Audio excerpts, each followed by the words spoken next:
Hello and welcome to Sanjeev Kapoor Khazana. My name is Zai and I welcome you to the series of simple Indian cooking. The recipe which I'm going to show today is a very simple recipe made with potatoes which is called as Jeera Aloo.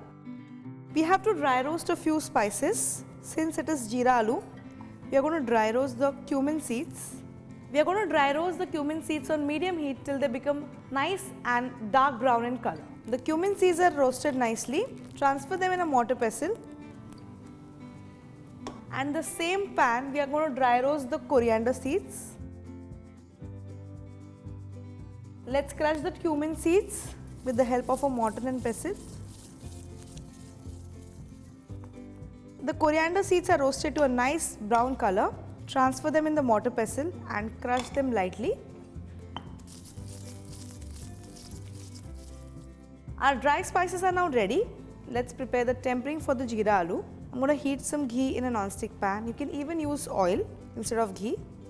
Once the ghee is hot, add the cumin seeds and wait till they start to change the color.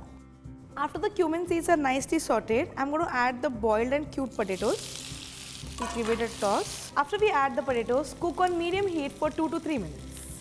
It's the time to add the dried spices. I'm going to add the cumin powder, the crushed coriander seeds, little bit of red chilli powder, some dried mango powder, chaat masala and some salt.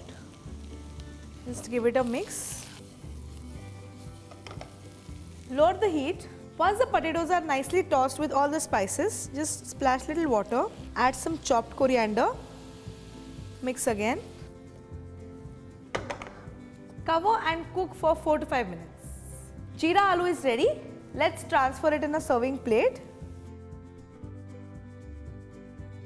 Finally, garnish this with a sprig of coriander. Jeera Aloo is ready, a very simple recipe. Serve this hot with roti or paratha.